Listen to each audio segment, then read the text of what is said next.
Yesterday there was a very interesting article in the Times which said very clearly, an article by Kieran Andrews, a Scottish political editor, that said very clearly that EU sources, 4 different EU sources, had told the Times that any Scottish application for membership would be told in no uncertain terms to join the euro, and the First Minister had said that she was not prepared to commit to joining the euro, even though Scotland would wish as quickly as possible to rejoin the EU. Now, losing the pound would be considered something quite significant. More on that in a second. Today, the Scottish minister has trounced Douglas Ross, the Conservative, the leader of the Conservatives in the Scottish Parliament. And she said, she started quoting people, and she was rather brilliant, as indeed sometimes she can be. She was rather brilliant. She said not all countries in the EU will join the euro, and then said that was said by David Cameron. Then she went on to quote the Deputy Director of the Centre for European Reform, EU membership and euro, the taking of the euro may not be necessarily forced together. And finally, the former president of the European Commission, I'm not sure who she meant there, said that there was no intention of forcing countries to join the euro.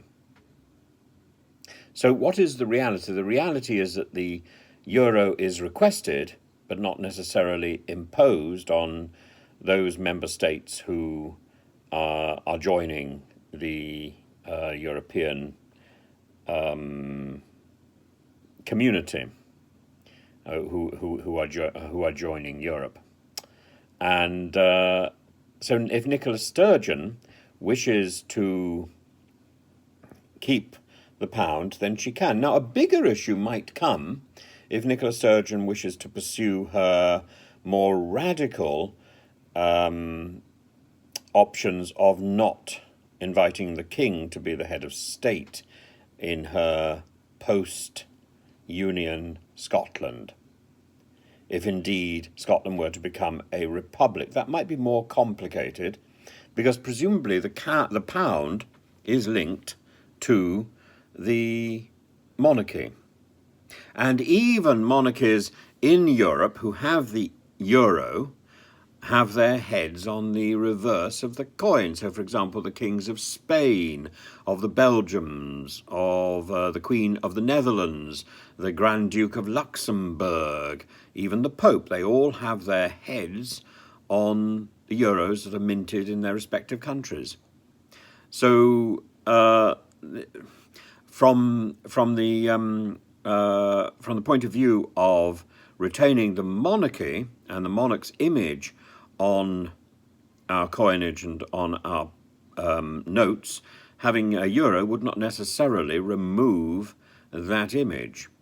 Of course, it could also be argued that the image of the king or the monarch on our notes was actually a new device, was certainly not there in Victorian England, and Bank of England notes circulated up till 1960 did not include an illustration of the Queen. Since then they always have. So it's an interesting point, and I must say, in terms of political strategy, the Conservative motion or the Conservative points played right into Nicola Sturgeon's lap. She was well prepared for this one, and she parried beautifully. What she intends to do in the wider scheme of things, goodness knows, and whether or not she will succeed, again, goodness knows. I personally hope the union will be maintained, but I think we're on incredibly shaky ground, because the British government in the last couple of years, and certainly during the Liz Truss tenure, has behaved so badly.